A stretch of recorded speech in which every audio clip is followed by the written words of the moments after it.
हाँ दादा, नहीं वो स्कूल में कुछ जरूरी काम था दादा, इसलिए देर हो गई। आप कहाँ हो दादा? बिजू, मैं कटक से बोल रहा हूँ, दुकान के लिए फल खरीदने आया हूँ। अच्छा सुन, माँ से पूछना कि उसके लिए कुछ लाना तो नहीं है ना? ठीक दादा, बस 2 मिनट में घर पहुंच रहा हूँ, आपको पहुंच के फोन करता हूँ दादा। ओके दादा।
चारो,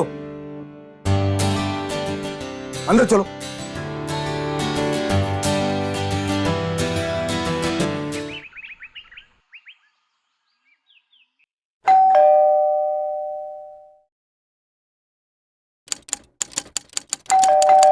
माँ दरवाजा खोलो। माँ।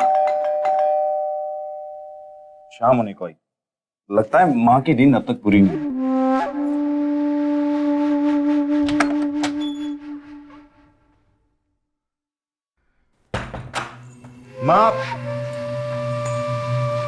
माँ दादा का फोन आया था, आपको कटक से कुछ मंगाना है?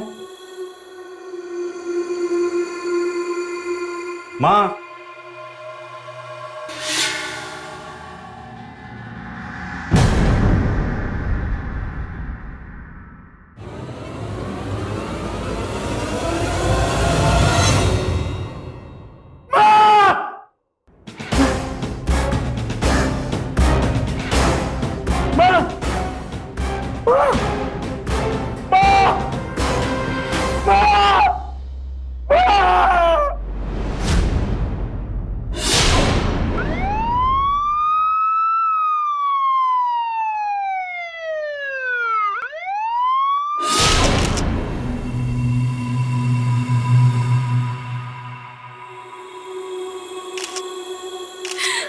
बीजू, बीजू संभाल अपने आप को।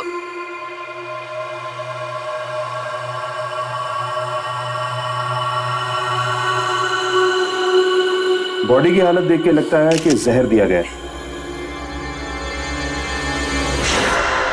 सर, ये देखिए पैर के पास सांप के काटने का निशान। लगता तो सांप के काटने का ही निशान है। नहीं सर, यहाँ कोई सांप नहीं आता। मेरी माँ सांप के कांटे से नहीं मर सकती सर, कोई और बात है। अरे क्या हो सकता है, शरीर नीला हो चुका है, मुंह से झाग आ रहा है, सांप नहीं काटा होगा। नहीं सर, मेरा मन नहीं मान रहा। मेरी माँ ऐसे नहीं मर सकती सर, आप अच्छी तरह से जांच कीजिए। ठीक है, जांच करेंगे, लेकिन लग यही रहा है कि सांप ने काटा है पैर। ऑटोप्सी रिपोर्ट से पता चल जाएगा कि क्या हुआ।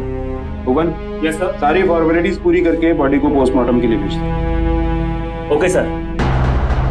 American society for tropical medicine and hygiene की रिसर्च के अनुसार हमारे देश में हर साल लगभग 46,000 लोगों की मौत सांप के काटने से होती है। अगर सही वक्त पर इलाज मिले तो इनमें से काफी जानें बचाई जा सकती हैं, लेकिन ज्यादातर लोग झाड़ फूंक के चक्कर में पड़कर अपनी जान गंवा बैठते हैं। 12 मार्च 2012 को जब उड़ीसा के अंगुल शहर की पुलिस की जानकारी में कल्याणी महापात्रा का केस आया तो ये इन बाकी केसेस से थोड़ा अलग था। कल्याणी महापात्रा नाम की विधवा अपने 2 बेटों आशीष और बिजू के साथ सिमलीपाड़ा में रहती थी। घर का खर्च उनके पति की पेंशन से चलता था। बड़ा बेटा आशीष फलों की दुकान चलाता था और छोटा बेटा बिजू एक प्राइवेट स्कूल में टीचर। दोनों बेटों की कमाई कुछ खास नहीं थी। हालांकि पहली नजर में पुलिस को यह केस सांप के काटने का लगा, लेकिन छोटा बेटा बिजू मानने को तैयार नहीं था कि उसकी मां की मौत सांप के काटने से हुई है। उसका मन कह रहा था कि बात कुछ और ही है। सर आप मेरा यकीन कीजिए, कितने साल हो गए हमें यहाँ रहते हुए, आज तक सिंगली पाड़ा में किसी ने सांप नहीं देखा। जी सर, हमारे इलाके के आसपास भी हमने कभी ये नहीं सुना कि वहां कभी सांप देखा गया हो। तुम? सर ये मेरे दादा है, आशीष मोहपात्रा।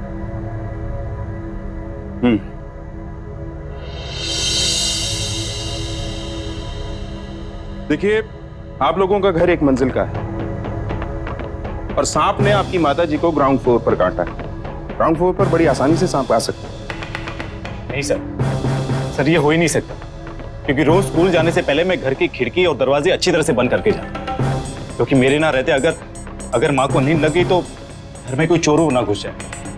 बाथरूम और किचन की नालियों से भी सांप घर में बड़ी आसानी से घुस सकते हैं। और सबसे बड़ी बात, आपकी माताजी के पैर पे सांप के काटने का निशान है, तो किसी पर शक का कोई सवाल ही नहीं उठता। बड़ा भाई आशीष पुलिस की बात मान गया था, लेकिन बिजू ने हार नहीं मानी और वो अपनी बात पर अड़ा रहा। कई बार वो इंस्पेक्टर जावेद से मिला भी और उन्हें समझाने की कोशिश की कि उसकी मां की हत्या की गई है, लेकिन पुलिस की कार्रवाई समझने समझाने पर नहीं चलती है, उसे सबूत चाहिए। और कल्याणी महापात्रा के शरीर पर सांप के काटने का निशान एक बहुत बड़ा सबूत था, और पुलिस को यकीन था कि ऑटोप्सी रिपोर्ट में भी यही बात सामने आएगी। सर, कल्याणी महापात्रा की ऑटोप्सी रिपोर्ट आ गई है। गुड।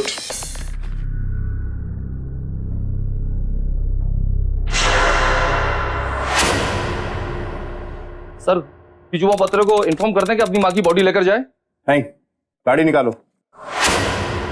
बिजू, अपने आप को संभाल। जिस तरह माँ की मौत हुई है, मैं कैसे अपने आप देख बिजू, जो कुछ भी माँ के साथ हुआ किसी के साथ भी हो सकता है ना, तो खुद सोच के कोई क्यों हमारी माँ को मारेगा। माँ का शरीर बांध से बांधकर गंगा जी में प्रवाहित करना होगा। सांप ने काटा है ना, संस्कार नहीं कर सकते।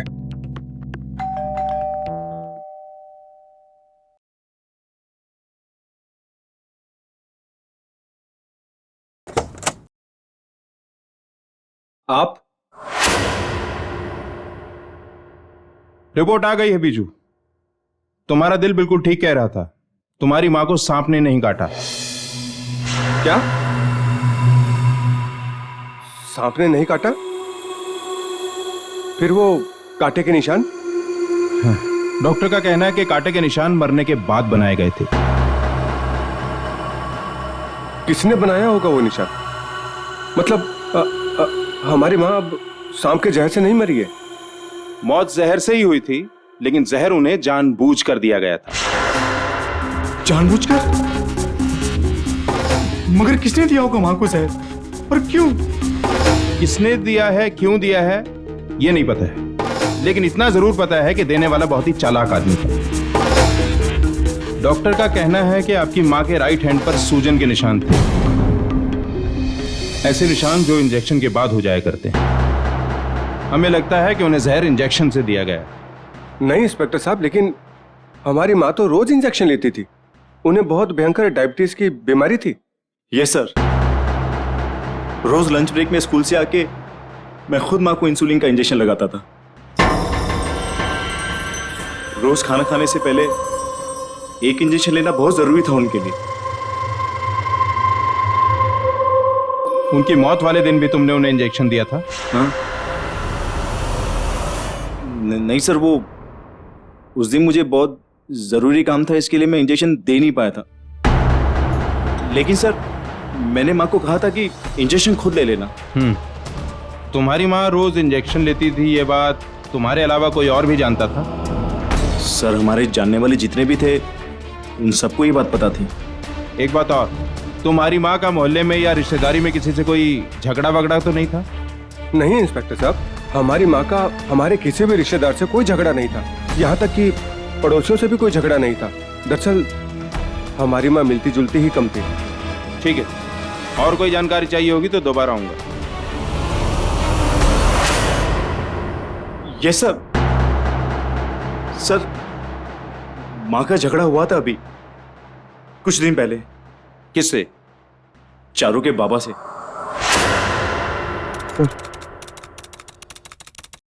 मैं चारू का पिता महेंद्र पटनायक।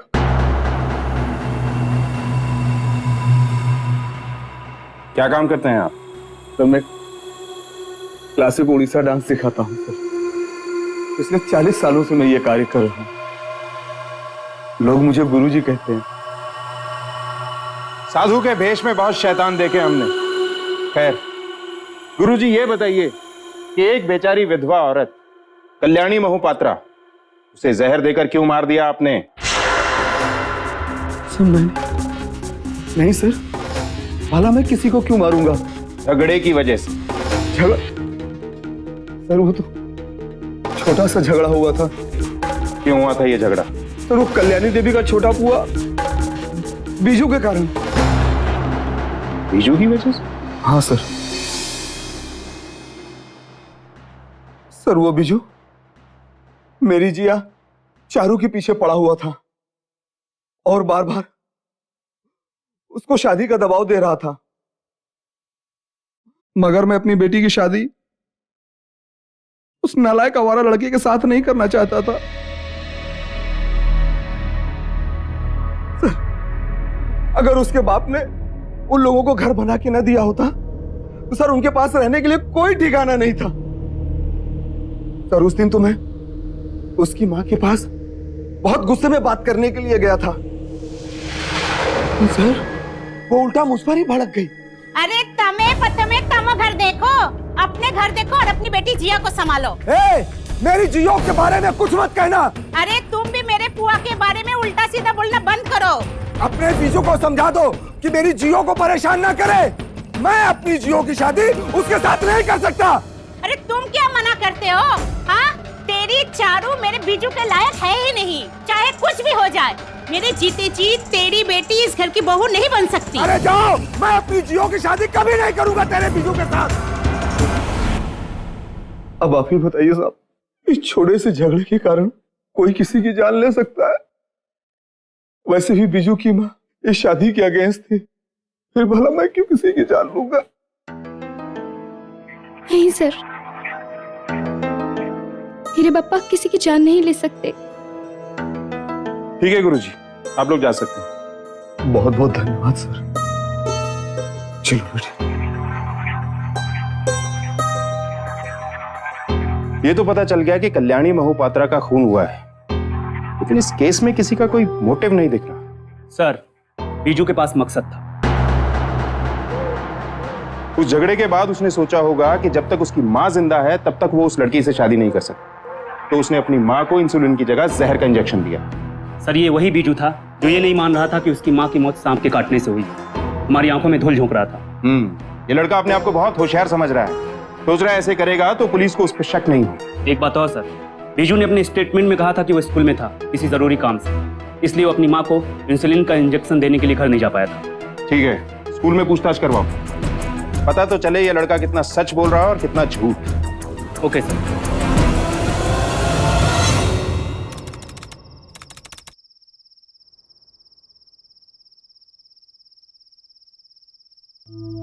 बिजू, चल खाना खा ले। दादा, इस घर में हर वक्त मुझे माँ को मरा हुआ चेहरा दिखाई देता है। रात रात भर नींद नहीं आती, जहर के कारण दर्द के मारे तड़पती माँ की आवाज सुनाई देती। बिजू, हम ऐसा करते हैं कि कुछ दिन के लिए कोलकाता होके आते हैं, वहां अपने काका रहते हैं ना। नहीं दादा, दादा जब वापस आएंगे तब यही हाल होगा मेरा। बिजू, हम यहाँ से जा भी कहाँ सकते हैं कि ये घर ही तो है हमारे पास। नहीं दादा, दादा यहां से जाते कहीं भी किराए का घर ले लेते, लेकिन यहां मुझसे नहीं रहा जाता। चल ठीक है, हम इस घर को बेच देते हैं और यहाँ पास ही कोई दूसरा घर ले लेते हैं, ठीक है? ठीक दादा। चल तू खाना खा ले। चल, मैं तेरे लिए पानी लेके आता हूँ।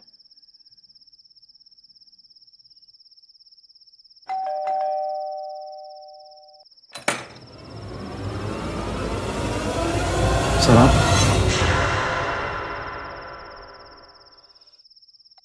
ये क्या है? तुम्हारा अरेस्ट वारंट। चलो। आपको क्या लगता है? मैंने अपनी माँ को जहर दिया? मैंने नहीं दिया सर। बहुत हो चुका ड्रामा, अब मैं बोलूंगा और तू सुनेगा। सर मेरी बात तूने कहा था कि तू हर रोज स्कूल से लंच ब्रेक में अपनी माँ को इंसुलिन का इंजेक्शन देने के लिए जाता था, लेकिन 12 मार्च 2012 जिस दिन तेरी माँ को दवा नहीं जहर दिया गया, उस दिन तो कहा ना, उस दिन मैंने अपनी माँ को इंजेक्शन नहीं दिया था। लेकिन तूने ये कहा था कि तुझे स्कूल में जरूरी काम था, और तेरे स्कूल के चपरासी ने कहा कि तू उस दिन भी लंच ब्रेक में हर रोज की तरह गया था और वापस भी आया था। लेकिन ठीक 1 घंटे के बाद कहाँ गया था तू? बोल, कहाँ गया था तू? अपनी माँ को जहर देके मारने के लिए गया था ना तू? नहीं सर, मैंने अपनी माँ को जहर नहीं दिया। हाँ ये सच है कि उस दिन भी लंच ब्रेक में मैं स्कूल से गया था, लेकिन मैं मैरिज रजिस्टर ऑफिस गया था मेरी और चारू की शादी की एप्लीकेशन देने और डेट लेने। सब वहीं देर हो गई थी।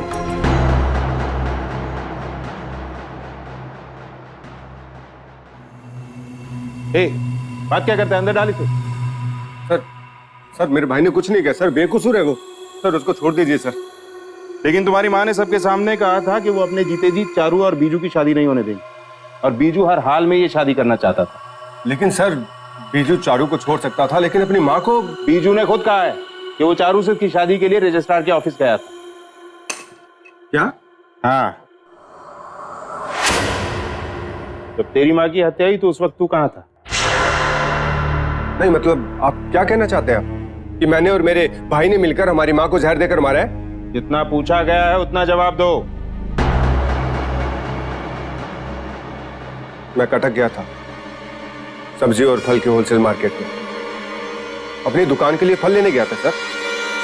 ठीक है, जा सकते हो। दोबारा जरूरत पड़ेगी तो बुलाऊंगा। लेकिन सर मेरा भाई जेल में। छोड़ देंगे कार्रवाई करके, जाओ।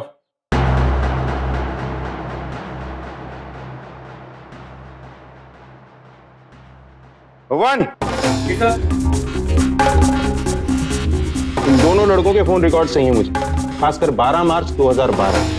पूरी इंफॉर्मेशन, लोकेशंस की डिटेल। दोपहर 1:30 बजे जब इनकी माँ का मर्डर हुआ तो ये दोनों कहाँ थे। और हाँ, एक आदमी रजिस्ट्रार के ऑफिस में भी भेजो। अगर बीजू वहां गया था तो उनके रिकॉर्ड से पता चल जाएगा हमें। ठीक है सर।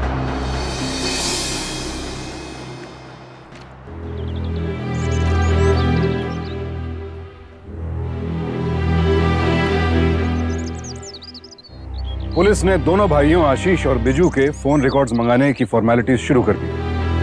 फोन रिकॉर्ड्स के डिटेल्स मिलने में समय लगने वाला था, लेकिन मैरिज रजिस्ट्रार के ऑफिस के रिकॉर्ड्स चेक करने पर पुलिस को पता चला कि अपनी मां की हत्या के वक्त बिजू वहीं मौजूद था। अब पुलिस के पास बिजू को जेल में रखने की कोई वजह नहीं थी, उसे छोड़ दिया गया। जिस केस को पुलिस शुरू में ओपन एंड शट समझ रही थी, अब वो दिन ब दिन उलझता जा रहा था। चारू, क्या तुम्हें भी यही लगता है कि मैंने माँ को जहर दिया? नहीं बीजू, तो ऐसे सोच भी नहीं सकते। सारा अंगुल यही समझ रहा है कि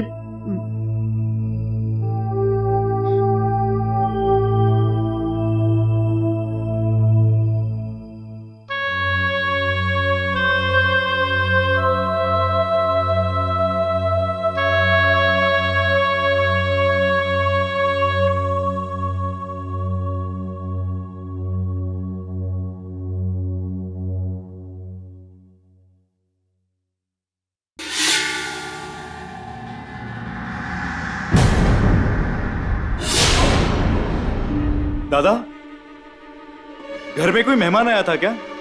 नहीं तो।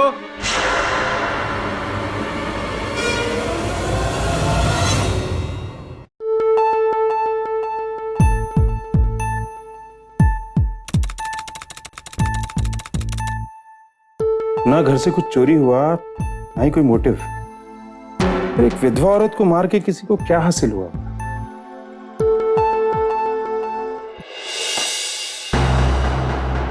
ठीक है, हो सकता है ग्लास और ट्रे से आपको पता चल जाए मेरी माँ को किसने मारा है। इनसे कैसे?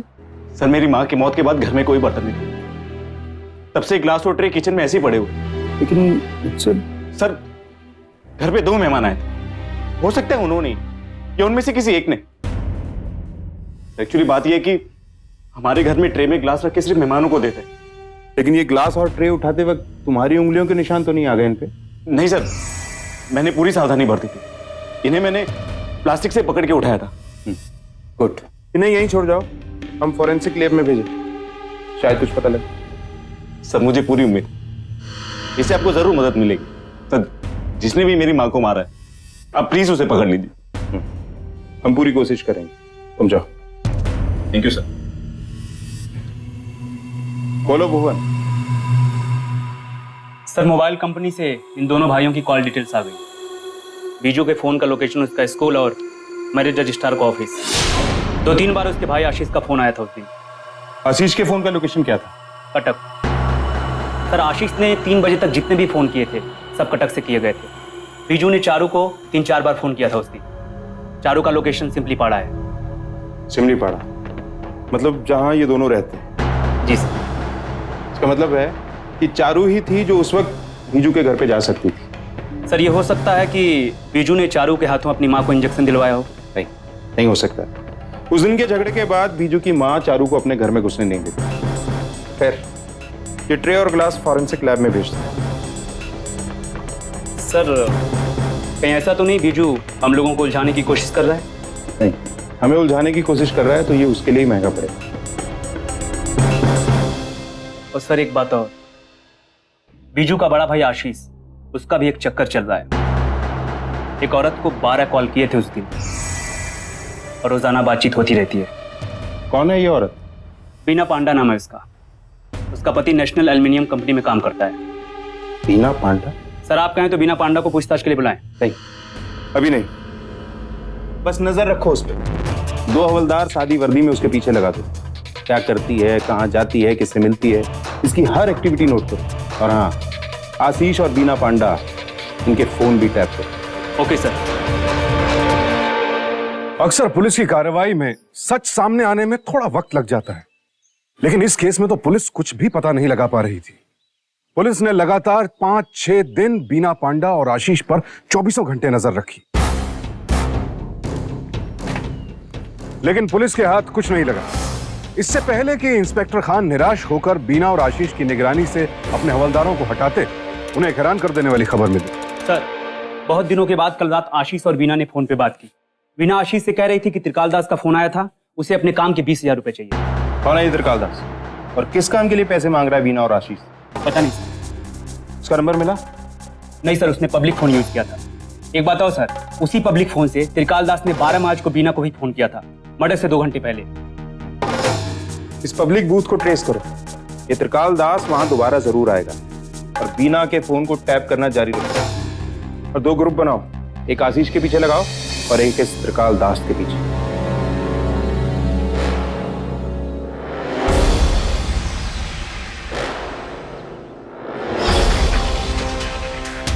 सात, 8, 9।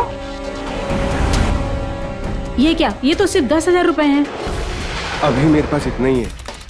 अरे वो इतने रुपए से नहीं मानेगा। देखो तुम प्यार से मनाना उसको, और अगर नहीं मानता है ना तो अपनी तरफ से थोड़ा सा जोड़कर दे देना उसे।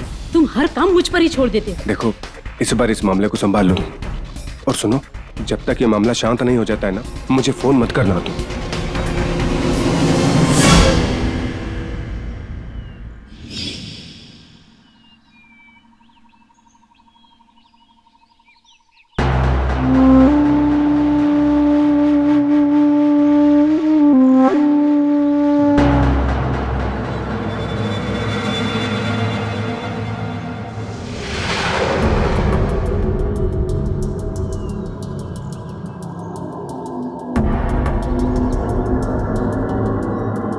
साला अभी तक आया नहीं। त्रिकाल दास यहाँ आएगा तो हम उसको पहचानेंगे कैसे? बीना पांडा का फोन रिकॉर्ड हो रहा है और त्रिकाल दास इसी टेलीफोन बूथ से उसे फोन करता है। जैसे ही वो फोन करेगा हमको इन्फॉर्मेशन मिल जाएगी और हम उसको आसानी से पकड़ सकते हैं। भुवन, तुम बीना के घर पे नजर रखे हो, कुछ पता चला बीना और आशीष की मीटिंग के बारे में? नहीं सर। उम्मीद है हमारी दूसरी टीम को त्रिकाल दास के बारे में पता चल जाए।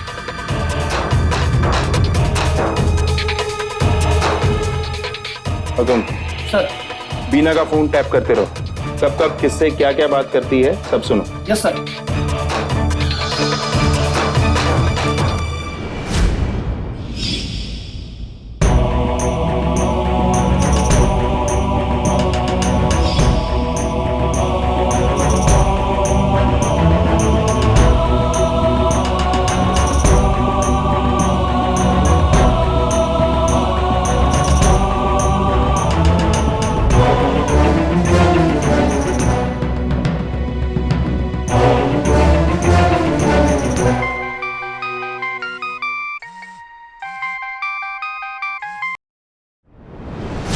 सर, बिना के नंबर पे कोई फोन आ रहा है सर। पता करो कहाँ का नंबर है। सर, त्रिकाल दास जिस पब्लिक मुझसे फोन करता है उसी के आसपास का नंबर है सर ये किसका फोन है? हेलो। हाँ, मैं त्रिकाल दास बोल रहा हूँ। पैसे का इंतजाम हो गया? सर, ये त्रिकाल दास है सर। लोकेशन का पता करो जल्दी। हमारे हवलदार जो दूसरे टेलीफोन बूथ पर ड्यूटी दे रहे हैं उनको त्रिकाल दास की लोकेशन के बारे में बताओ। वो ज्यादा दूर नहीं, आज त्रिकाल दास बच के नहीं जाना चाहिए, जल्दी करो। हाँ, हो गया है। कहाँ मिलना है ये बताओ। हाँ संजय, भुवन बोल रहा हूँ। Yes sir. जल्दी निकलो, त्रिकाल दास पास में ही है। ठीक है सर, चलो त्रिकाल दास आया है, चलो चलो। लाओ, मुझे दो।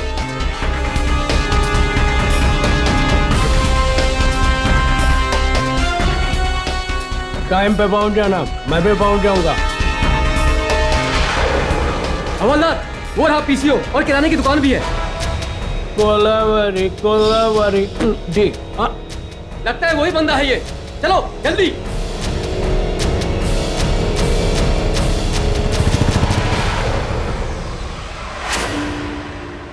किधर गया वो बंदा? चलो देखते हैं उधर। किधर गया ये? मुझे लगता है यही त्रिकाल दास था। सर को खबर करते हैं, चल। सर, त्रिकाल दास बूथ से निकल गया। कोई बात नहीं, वो 3 बजे एल्युमिनियम फैक्ट्री के पीछे आने वाला है, बीना पांडा से अपने काम के 20,000 रुपए वसूल करने। वहां से बच के जाना नहीं चाहिए। टीम तैयार करो, साथ में महिला कांस्टेबल्स भी ले लेना। ओके सर, जल्दी चलो।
आ गई तुम?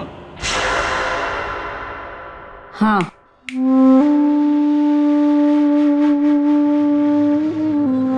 ला, ये लो, 10,000 रुपए हैं। ये क्या है? क्या है?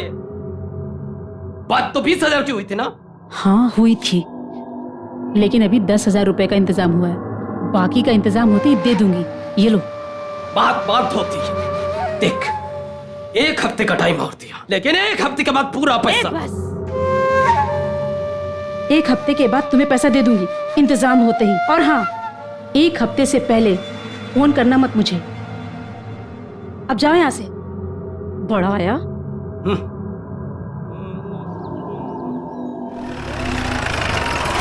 अरे पकड़ साले, पकड़ इसको,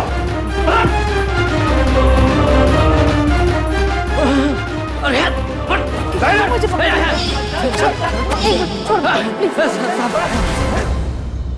सांप पकड़ने वाले को उड़िया भाषा में सापुआ केड़ा कहते हैं। त्रिकाल दास भी एक सापुआ केड़ा था जो सांपों का जहर निकालकर भुवनेश्वर की दवा कंपनियों को बेचा करता था। कल्याणी महापात्र की हत्या जहर देकर हुई थी और त्रिकाल दास वो शख्स था जो जहर का इंतजाम करता था। कल्याणी महापात्र मर्डर केस में त्रिकाल दास का पकड़ा जाना पुलिस के लिए एक बड़ी कामयाबी थी। आप सच सच बताता, बस करो।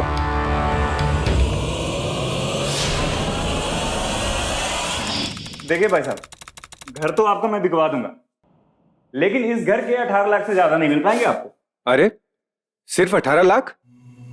आजकल आप प्रॉपर्टी के रेट देख रहे हैं, नहीं देख रहे हैं कितना बढ़ गया है? कम से कम 24 तो मिलना चाहिए ना। अरे भाई साहब, 18 लाख भी बहुत हैं। एक बात सुन लीजिए, इस घर में मर्डर हुआ और ऐसे घर को कोई खरीदना भी नहीं पसंद करता। समझ रहे हैं आप मेरी बात?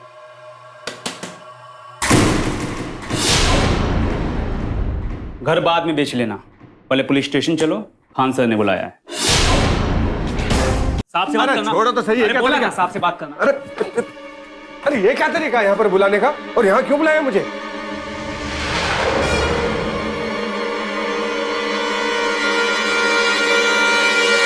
तुम्हारे कुछ जान पहचान के लोग मिलना चाहते हैं तुमसे।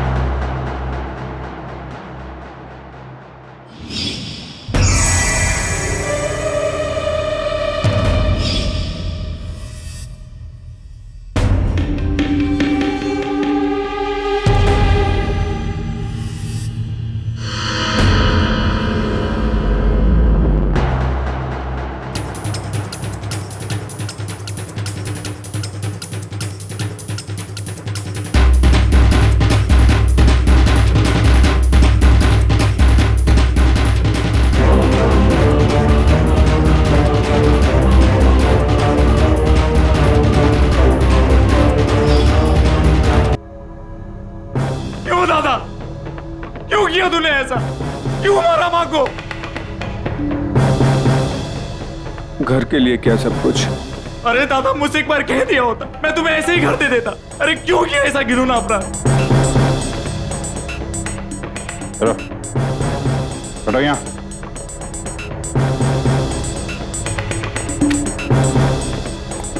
अपने शब्दों में अपना कॉन्फेशन लिखो इस पर। यह घर जो 3 लोगों के इस छोटे से परिवार को एक साथ जोड़कर रखता था, वही इसकी मालकिन कल्याणी महापात्र की हत्या का कारण बन गया।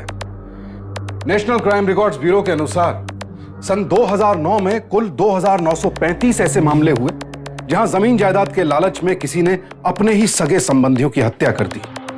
आशीष भी ऐसे ही लालची कातिलों में से एक था और उसकी मां अपने ही सगे संबंधियों के हाथों मारे जाने वाले लोगों में से एक बन गई।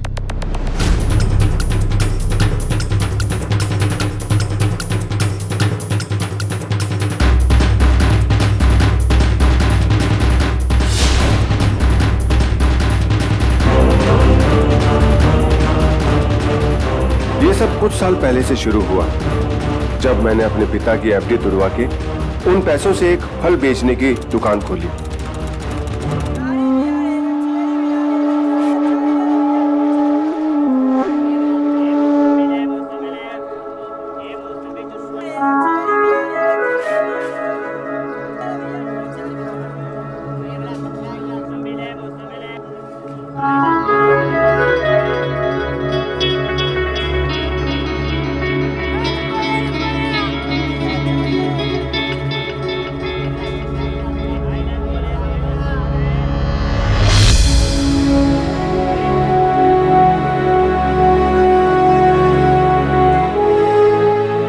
धीरे धीरे बीना और मुझे प्यार हो गया। प्यार सिर चढ़कर बोल रहा था, और इस प्यार में मैंने ये भी नहीं देखा कि बीना पहले से ही शादीशुदा है।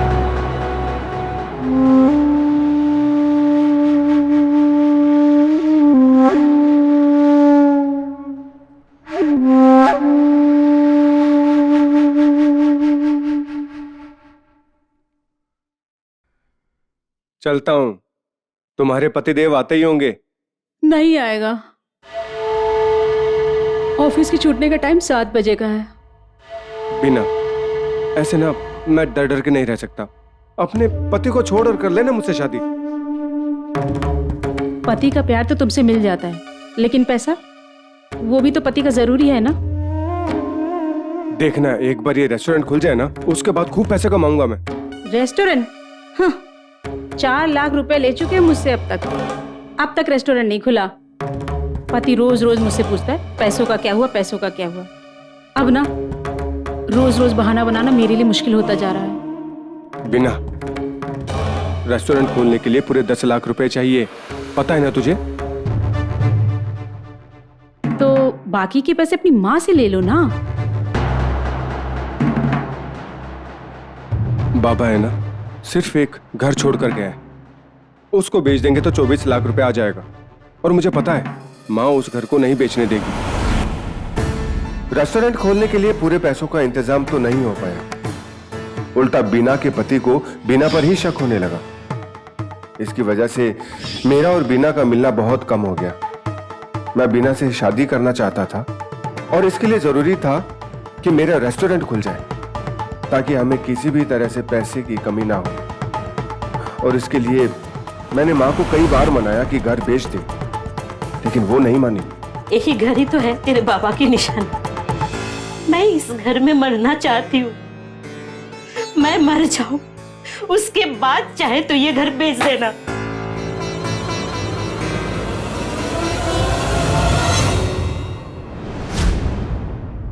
मार दो अपनी माँ को। क्या पागल हो गई हो तुम? अरे मेरी माँ है वो। सोच लो, माँ चाहिए कि मैं, और वैसे भी तुम्हारी माँ बूढ़ी हो चुकी, आज नहीं तो कल उसे मरना ही। उसके मरने का इंतजार करोगे तो कहीं मुझे न खो दो। जा रही हूं मैं। रुको, मैं तुम्हारे बिना नहीं रह सकता।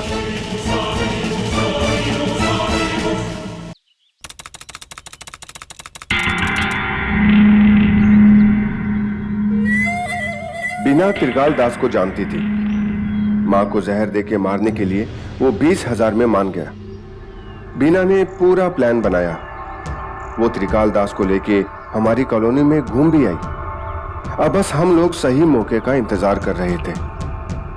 और जिस दिन मैं कटक गया हुआ था, मुझे पता चला कि आज बीजू मां को इंजेक्शन देने घर नहीं जाएगा।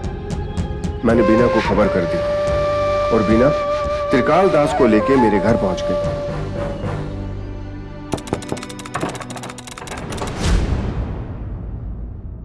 नमस्ते माँ जी। नमस्ते।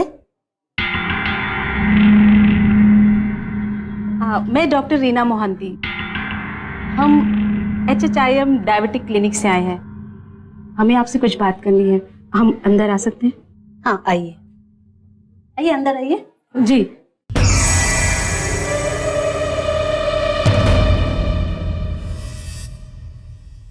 पानी पी अंतु। जी जी, धन्यवाद।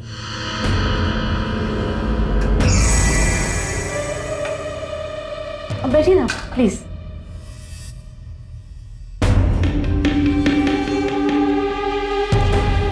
हमें आपके घर का पता आपके हस्बैंड के ऑफिस से मिला है। उनके ऑफिस के जितने भी एम्प्लॉयज हैं जो डायबिटीज के पेशेंट हैं, उन्हें हम एंटी डायबिटिक ट्रीटमेंट दे रहे हैं। और सबसे बड़ी बात है, ये जो खर्चा हो रहा ऑफिस के लोग खुद उठा रहे हैं। हाँ जी। अरे वाह, बड़े अच्छे लोग हैं ऑफिस वाले। भगवान भला करे उन सबका। और ये आप जो रोज रोज का इंसुलिन का इंजेक्शन लेती है ना, उससे भी छुट्टी मिलेगी। इसे तो महीने में एक बार लगाना पड़ेगा।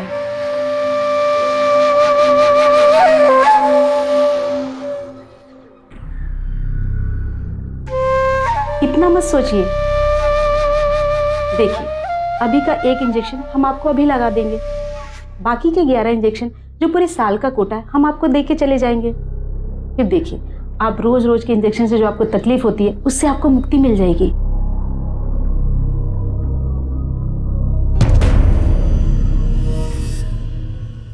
क्या सोच रही हैं? ठीक है, लगा दो। इंजेक्शन लगा दो इन्हें। आप बिल्कुल मत घबराइए।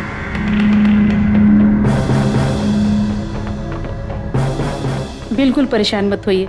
और सबसे बड़ी बात है, ये तो मुफ्त का है ना, खर्चा भी आपको नहीं करना पड़ रहा।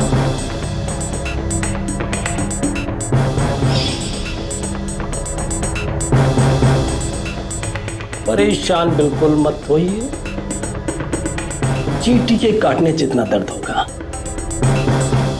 बस मुंह उधर घुमाइए। बस बस बस बस।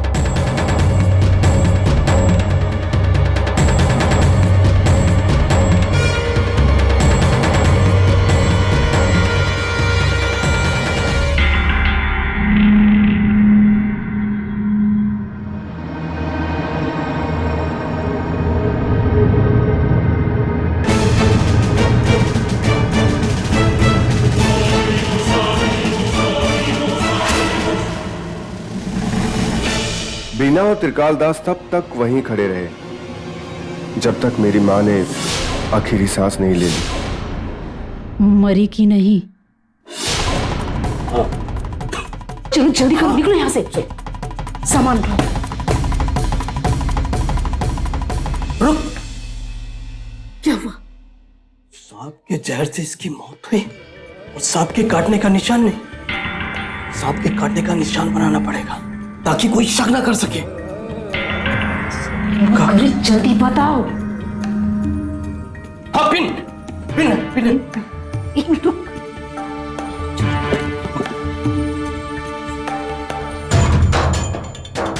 तुम निशान बनाओ, मैं ये जल्दी से किचन में रख के आती हूँ ताकि किसी को पता नहीं चले कि कोई यहाँ आया था। जल्दी कर।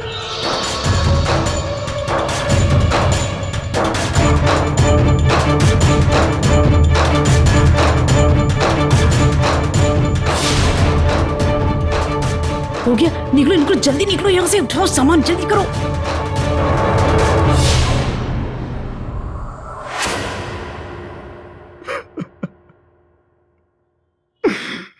दादा, दादा बहुत बुरा है तू। माँ ने हम लोगों को कभी कोई तकलीफ नहीं होने दी और तूने माँ को ऐसी मौत। दादा, करना पड़ा मुझे ऐसा। मैं तो ये चाहता था कि पुलिस भी यही समझे कि सांप के काटने से मां मरी है और मुझ पर शक भी ना हो। और अगर शक हो भी तो बीजू पर हो, क्योंकि इंजेक्शन देने तो वही जाता था। वाह, बड़ा फुल प्रूफ प्लान बनाया था तूने, लेकिन तू भूल गया शायद कि कातिल कितना भी शातिर क्यों ना हो, बच नहीं सकता।